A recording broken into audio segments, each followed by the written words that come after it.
Hi everyone. Now I'm back. Now we come to uh, the first session. Now we're going to the topic, and this time it's about democracy. Of course, not all countries are considered democratic, and there's a big debate about what democracy in fact is.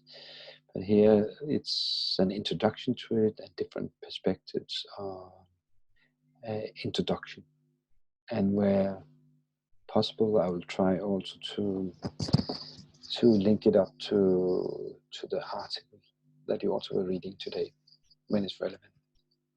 So here it's after this you will have some sort of an understanding of democracy and democratic countries in the world and some of the challenges that we see here today. So first it's about, and some of it most probably or hopefully you have heard before, and some things perhaps you luckily have forgotten, but it comes from the Greek word demos kratos, and demos means people and kratos means power or govern. But I think that's very much people look at the people side, but often forget that it is in fact it's about power. Who has the power to? So it's the people power. Then and for us it origins in Athenian democracy, which we sometimes call the classical model democracy. It was direct and citizen where all they had a vote, and in fact they all had to be there when they were going to be some of these big votes, and then the major decision was made by the assembly, and all belong, and officials they were chosen by a ballot, or they were chosen by on the ballot was these pots where you wrote it. And it's also from there where we had that you could be thrown out of the city of Athens. So you were ostracized. That's from this part of pots. But and of course, when we talk about democracy, it's about, of course, it was only the free men. The women, of course, had no influence in relation to this democracy. Oh, they didn't have any vote, and the same was all the slaves. In fact, who was doing all the work. So it was only free men who were there. And later we had the Roman tradition, and it was about that was more republicanism, the separation of powers. So you were voting to some, and then you had some elected officials who in fact were running the things. And then you had at the last thing, you had a legislative, that was those who made the laws. So you had those who made the laws and those who implemented the laws. And then you had the development of different democratic institutions and practices, which has developed and which is developing, and which is very different from context to context.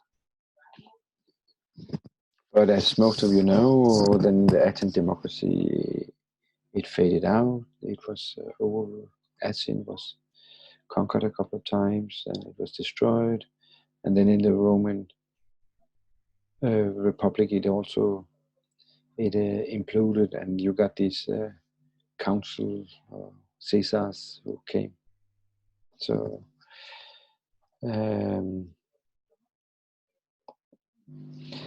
here we have put it up in relation to pure democracy and republic. And power is in pure democracy is held by the population as a whole, and republic by individual citizens. Laws, a voting majority has unlimited power or almost to make the laws. There's no or few protections of the minority from the will of the majority. So some is also saying it's the dictatorship of the majority. the people elect representatives to make laws according to the concentration of the constitution. So there is also some sort of a constitution that they have to abide to. They cannot just make any kind of law. So there are some sort of a protection. And pure democracy is ruled by the majority. And in Republic, the laws are made by elected representative people. Protection of rights, it depends what the majority they decide. They can suddenly take away the rights. They can throw people out. I told you about the ostracist, where people were forced to go into exile. While in Republic, there's a protection of the rights of people, so that the majority cannot just run over minorities. Early example, Athenian democracy in Greece and the Roman Republic. It's again, in all this, it is the men who is having power and the votes. And when we introduced democracy a couple of thousand years, almost a couple of thousand years later, it was still for a long time it was an arena only for men. Chief components of democracy, yes, you have the tribal, it's open and accountable. People have to know what the government is doing. That's so that they can, the people can control it. And if they don't like what they see, then they can exchange them in free and fair elections, which is held regularly. And then there's the protection of the individual, the human rights and basic freedoms. But you can also say, in relation to this, it's there have to be some sort of a rule of law that everyone has to abide to, where human rights and basic freedom is part of them. But if you don't have any rule of law, then there will be no protection of the people. Then you have these different kinds of democratic evolutions, which is often come up. There's the protective democracy, which is very much about, it was a protecting democracy. It was protecting people from the state, so the state didn't become too invasive in the lives of people. And that's very much it's ideas from Locke and Mill and Bentham. Then you have another line, that is the developmental democracy, which is almost at the same time as a protective democracy. Locke, he wrote in the 1600, and later on it was Miles and Bentham who also worked in DC. And the developmental democracy is very much and that was very much also to develop. It was also about the state of democracy. It's about developing society, but also developing the individuals in society. Individuals, so everyone else could take part in it. And we could say that some of the things was starting also with the French Revolution. But the main ideology from that was perhaps Rousseau, and it's about these rights given by God to, in fact, to participate in society and influencing society. So democracy. Rousseau was there. Stuart Mill was another one too. Then we have, then we jump, Marx, Karl Marx, he was writing about democracy also.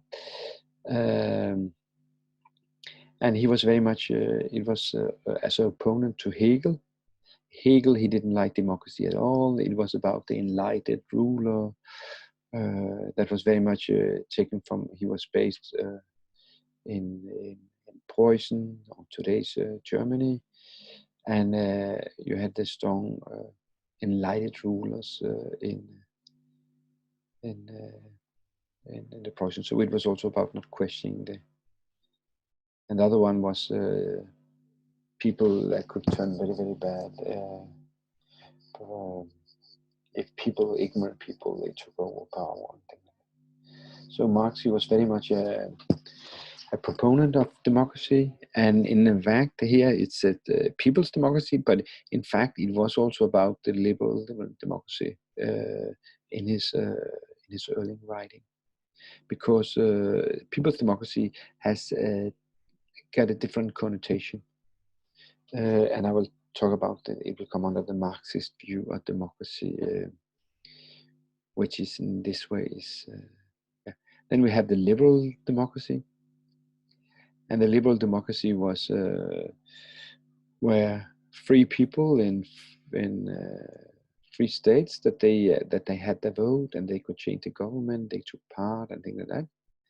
But in the beginning of liberal democracy, it was very much about in some countries, for instance, Denmark, is also you had to be. I think in the 1800s we got democracy in 1848. It was about you had to be 35, you had to, of course, be a man, and you had to have some sort of wealth. You could not be strict poor, then you wouldn't have any vote or say.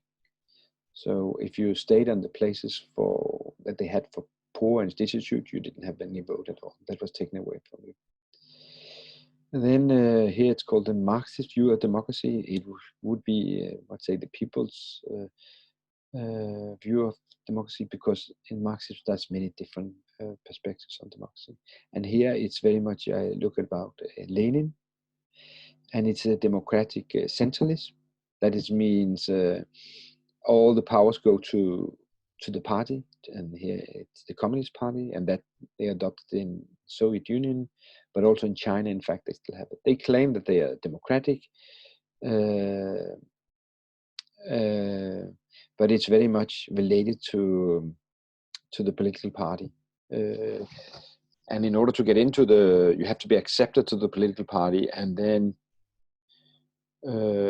when you are in the base on this political party, then you vote for those people who are higher up, and so it's like a pyramid until you get to the top. So in order to become the chairman or president, you have to be in the party for very old. So generally, we still see that in China, and if you see the Politburo of China, then you see that they are nearly all old men who are sitting in this. But having said that, then in that Politburo, there seem to be some sort of relatively open discussions about the path that they are going. Then we have another about theory about democracy. That's the economic theory of democracy, and it's particularly related to Downs in his book, more or less of the same name, from '57. It was very much about why people vote and why do they vote for this, and it's very much the background also and public choice.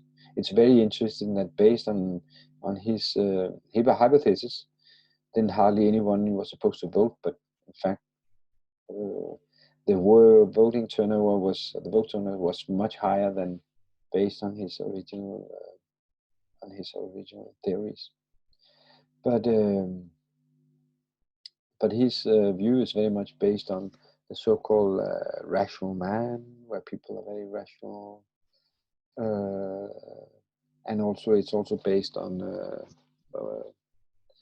the public choice tradition. What's very often is it's as if we only have one rationality, and it's a similar rationality that we more or less all have. That was from the beginning. Of course, it'll change. Then I have included the cooperative democracy, which is in fact a very special kind, and I don't know whether it's good for bigger countries or big countries. We are small countries, 5.5 million are a little bit more. But then it's very much about we have the state, which is undertaking a lot of tasks, but in fact we also have strong trade union and strong employees union. So when major decisions for the societies are taken, then it's these three who are taken jointly. But it's also then some things are very privatized. So, for instance, in relation to our salaries or working conditions in general, it is the two, that means the employees, that means the trade unions, and the employers. They are negotiating everything. So we don't have a law on minimum wage. In fact, they are deciding. These two parties are deciding it. And we had something in the 70s, 80s where they couldn't decide on these measures, and then the government went in and then made a law on the different things. But it hasn't taken place for many, many years again. So, but it's also, in the one hand, it's countering in some countries where, in fact, big business are getting a lot of influence on the government, and it's a very elitist democracy that one is having, where there's small elites which is dominating, and that is to some extent less the case in relation to Denmark. And it's very interesting to see now with the corona, it's about all three parts. The government is taking the lead, but the other, they are involved in whatever's going to happen. That means also it's a very consensus oriented, but it's also seen, cooperative democracy is also seen in relation to the competitive state. It's about seeing Denmark as one social actor in this capitalist world, and how are we going to see it and manage and continue to develop. So it's about a social contract between all major sectors in Denmark, and the state is going to be giving necessary public goods for society. But that means, for instance, yeah, but so it's really a mixed society with a lot of private things in it, but also a lot of public things into it. And it's different from, for instance, we have a lot of private schools, but they are heavily supported by the government. So the biggest chunk is paid by the government, but they are privately run, and sometimes based on religion or some other things.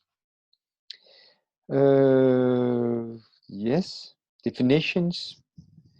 Yeah, I will not say so much about that, because I would rather like to say something about else. It's about the system of governance, system where the people, they vote for themselves, ruled by people, a system of government, and where the citizens directly exercise power, and we have the right to elect government representative, and they make a government, like a parliament or Congress. So the people are entitled to influence important decisions that affect their lives. That can be through that, but it can, in fact, also by acting, demonstration, active civil society, lobbying in different ways. So instead of one person deciding, it can be a benevolent as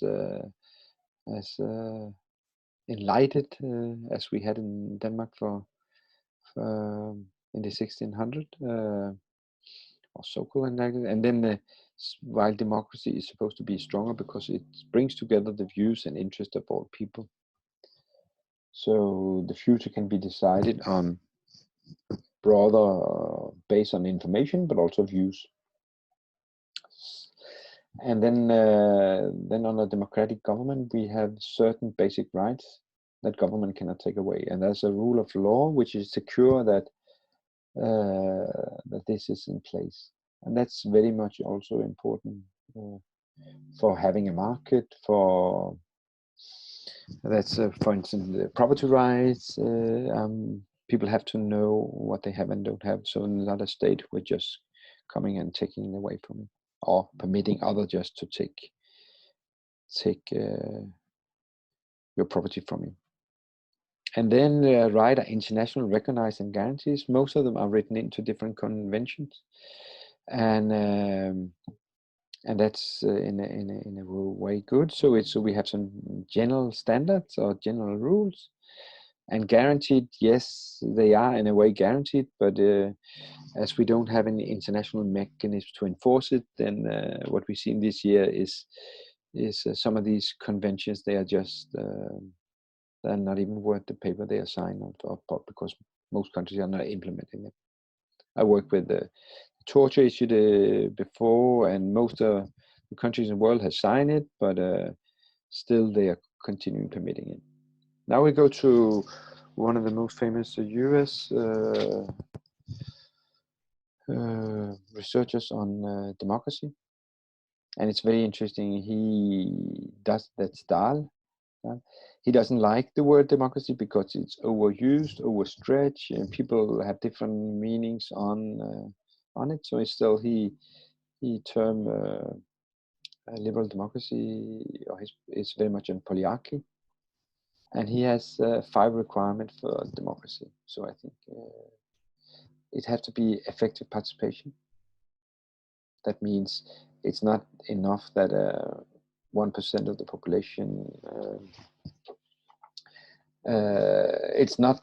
One cannot count the effective participation in North Korea either, where they also they have people's democracy and 100% vote for the chairman or the head of the state. But there have to be an effective participation, so it had to be a certain limit.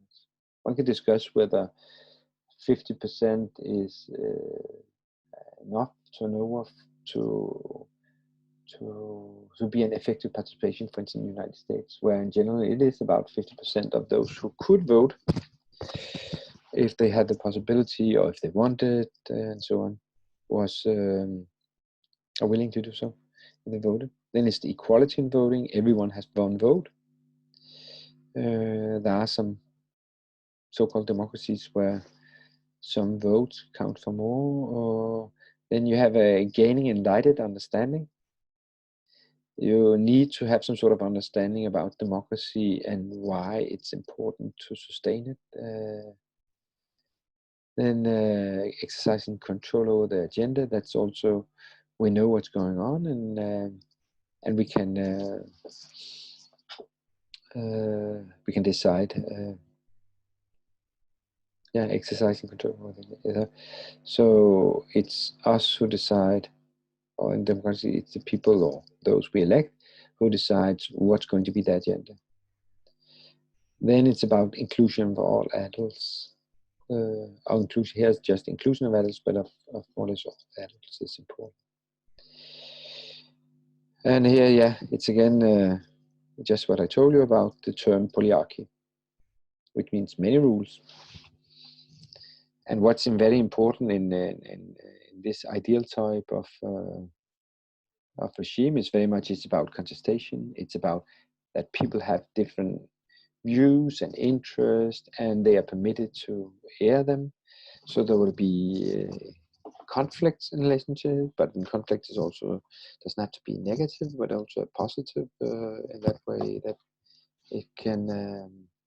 But it comes up, and it's solved in a peaceful manner. So it's again, democracy is the rules of the game, and then it's about inclusion. And then just to take it briefly, it's about competitiveness on the one angle and inclusiveness in the other angle. And then the best is, in Dahl's view, is to go to the polyarchy, where you have a high inclusiveness, but less and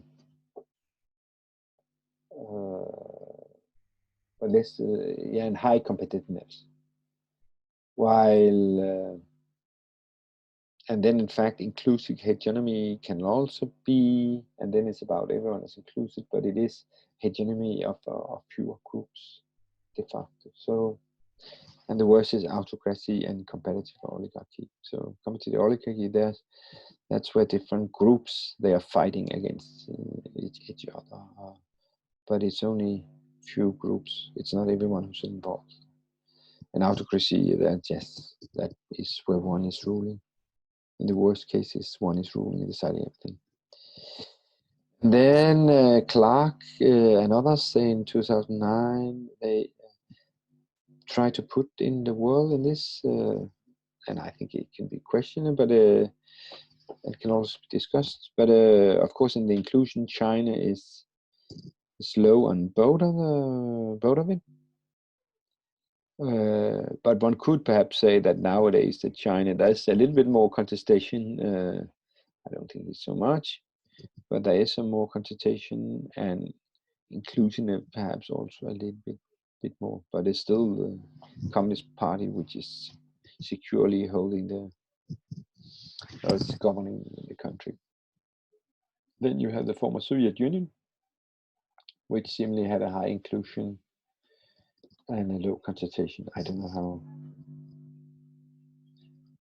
In my understanding, Soviet Union didn't have that much higher inclusion than China. Then you have other countries, and then EU, the European Union countries, and then the US. They were on the other side with the polyarchy, the ideal type. But it's again from country to country,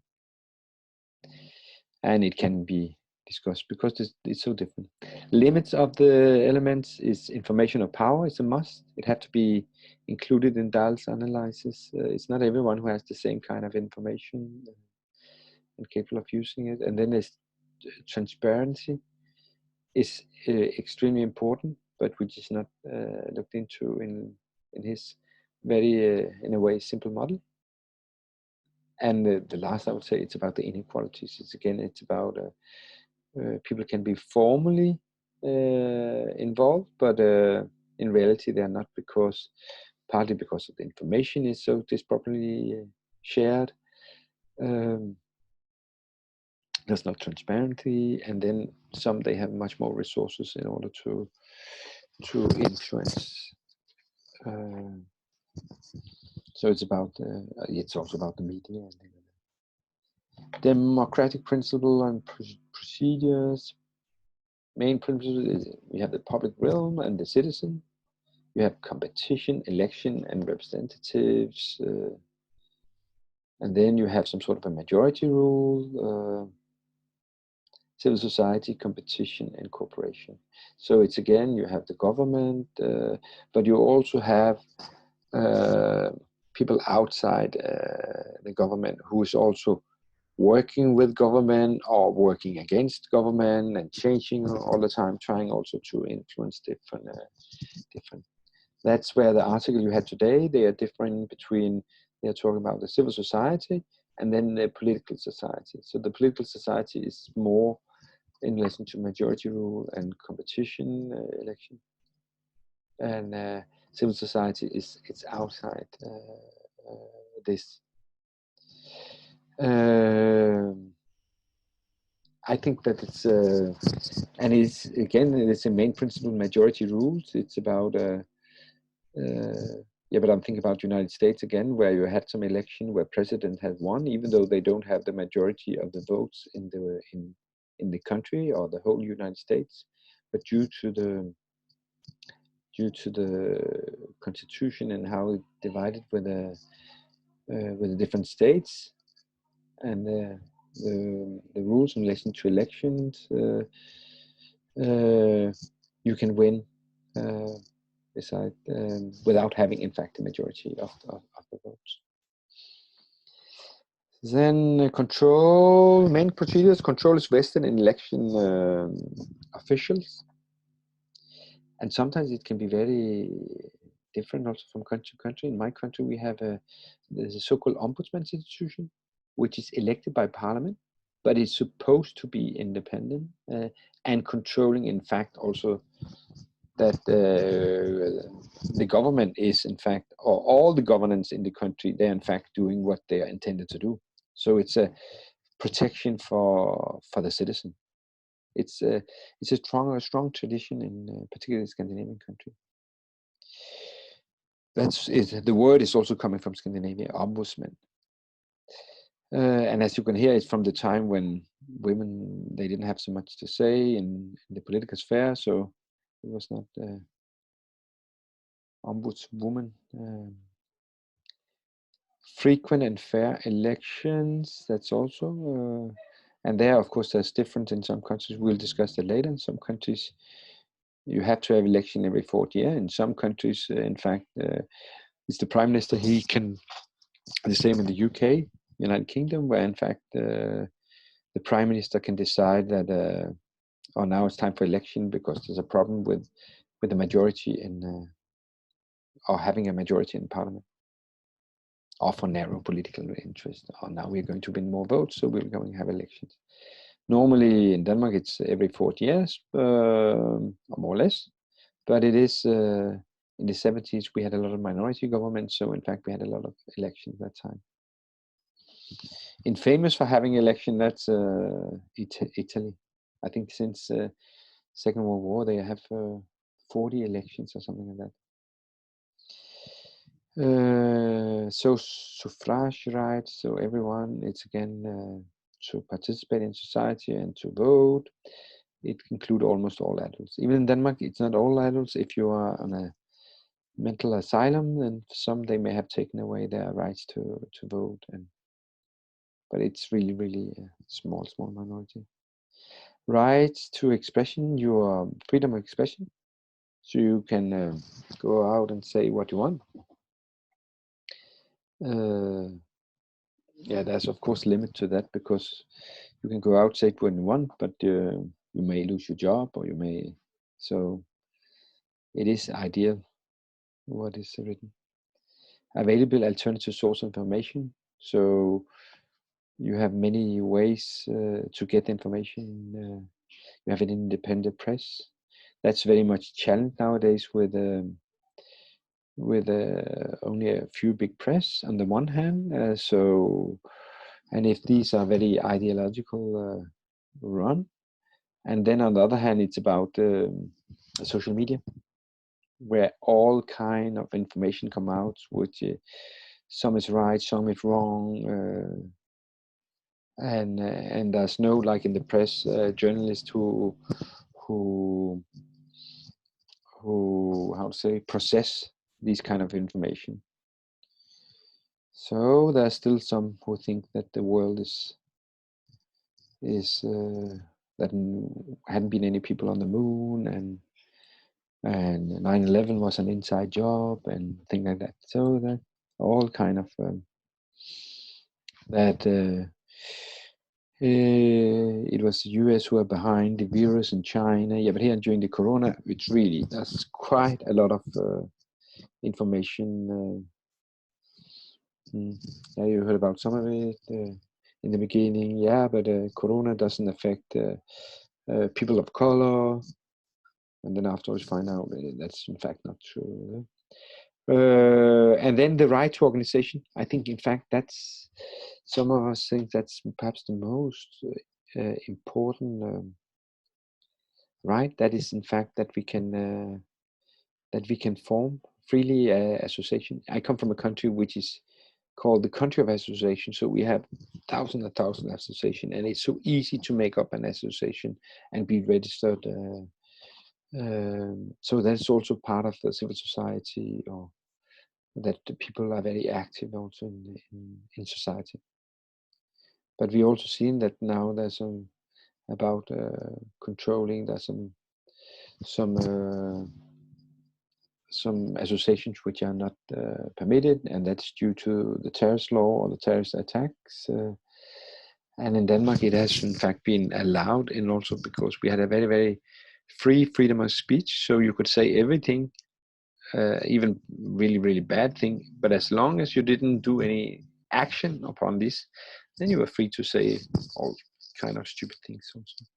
That has been limited over the years in relation to the war against terrorism.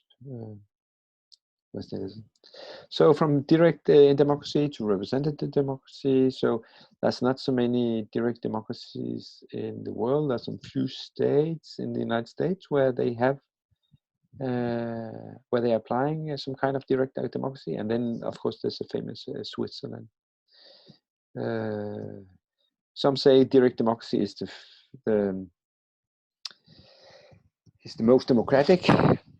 That's up to this discussion. It's also about what are you going to spend your life with. I still have a former colleague who was from Switzerland who complained saying, then we have to vote on this and this and this. And sometimes it's also about representative democracy. Then in fact, we delegate our power to people that we believe in, and then they then they do a lot of work. That's also why, in fact, sometimes it's also about acknowledging that the politician in representative democracy, they do in fact a lot of job for us, and quite a lot of them, they are very sincere in their work. So I'm not a politician, so I'm not going to be a politician, I think, but I have a big respect for the people doing the work. Then it's about democracy in the world. Then there are several who are into doing studies on democracy, but here's from The Economist, which is a famous, and if you're into international politics and comparative politics, I think it's worth reading. It's really, I read it a lot. It comes every week, and it's really often in-depth studies. See, now it's a commercial, but it's really in-depth stuff, and then they are fantastic writers, and they can write about very difficult issues, and they can do it in a very, very small piece of work, article. So they measured the state of democracy in 167 countries, and the index is based on 5 categories: the electoral process and pluralism. So it's not only one party you can vote on, civil liberties, the freedoms of us, how the government is functioning, how people are participating in political participation, and the political culture. How do one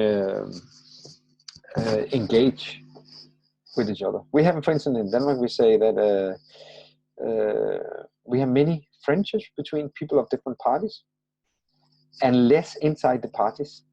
As there was a UK, it's often repeated in Denmark, but it was a UK politician who said that if you want a friend in politics, you should have a dog.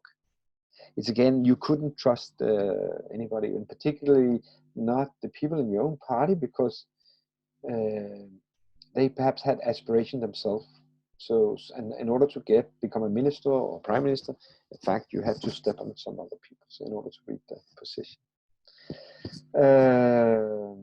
So we have a lot of inter-party friendships, or member friendships. And that's sometimes also good if you're going to have negotiation. In fact, in fact, your opponents, and you depersonalize the issues, separate the issue from the man or the woman. So they had, in fact, 60 indicators, and then they, based on this, and then they put them into 4 different categories: full democracy, flawed democracy, hybrid regime, and authoritarian regime. And here you see the result. And if you look at it, it's very, you can see there's few countries with the full democracy. That's the dark green. And then there's the light green. And most of them you find in Europe, and then you find them in Australia and New Zealand. And then in South America, you find Uruguay as a special case. And then you find in Central America, Costa Rica. And then on flawed democracy, you find United States. That's an interesting, but we can discuss that later. But you also find flawed democracy in France, Belgium, Italy, Greece, Portugal, and in UK they have full democracy, but not like in Ireland, where they even have more. But it's very interesting by Belgium. Most probably it's because for many years they don't really have a government. They are so split between Wallonian, French-speaking, and Flemish. So, but seemingly things are going okay, also with the economy, despite they have difficulties in finding getting a well-functioning government. And then you have the speciality of flawed democracy in India, which is in fact very interesting. They still have some democracy, 1.5 billion people, about 1 billion people voting. It's really a huge exercise. Africa has a few flawed democracy. And then you have in East Asia, they also talk about flawed democracy. And perhaps I don't think they are so fair with South Korea. South Korea is really a fantastic example. It was a military dictatorship until the late 80s. And now they have really democracy with a high participation and with strong institutions. They had a problem some years ago with a president who was suddenly not acting within her mandate or within the constitution, and then Parliament was capable of removing her, and it was done in a peaceful and acceptable way. So perhaps I will think, from what I know in South Korea, full democracy, that they are more than a flawed democracy. Japan, I agree on that. They have had so-called democracy since 45, but except for 3 or 4 years, it was the same party. It's the same men who are sitting and running the show, coming from the same university, coming from more or less the same families. But that you often see in many countries of democracy. You have these family dynasties. In the United States, you also see, to a little extent, we also see it in Denmark. Here you can see two-sided expansion. Norway is number 1, and North Korea is at the bottom of the ranking. And this ranking is very much also related to, it is a Human Development Index. It's UNDP, United Nations Development Program. They have made for many years now a human about which are the best countries to be in relation to many different indicators, and political participation is just one of them, but it's also about life expectancy and things like that. And then, so there's a lot of similarities in relation to this. And then, in fact, there's also democracy?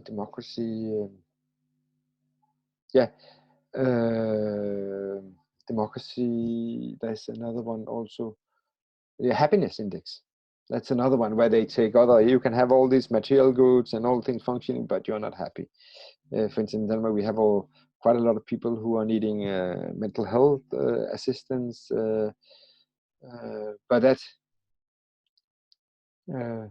there's a big similarities between those who are on top. And now I mentioned happiness index because, of course, Denmark was not, of course, that Denmark was, but Denmark was number 1 for several years. To the big surprise of things. Now we are number 2. I think Finland is number 1. How does democracy fare today? How does it go? How is it running? And here there's an article you can read. You can see it in Canvas. And then there is half an hour video from The Economist, which is in fact a very good one. And the one from The Economist, the Democracy, the Freedom House is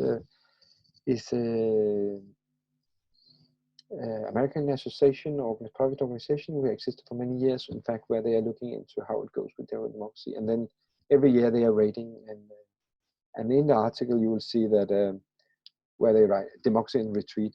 After 89, when USSR or the Soviet Union collapsed, then we have seen a proliferation of democracy. That has changed, that has ended, and instead in the last 10, 15 years, just going the other way.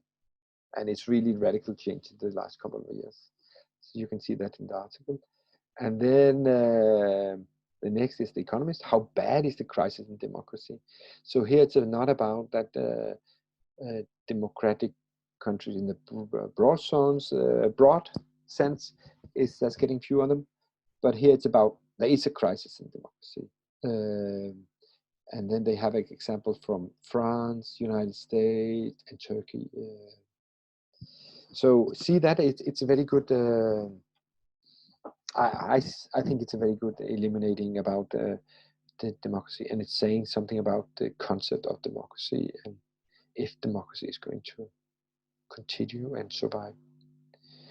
Because simply there's a lot of changes. So find the article on Canvas. You can see it on the session, and then you have to see the video. So, and you can do that while drinking coffee. So, and then then a break. Now you'll have a break, so you can see the different things.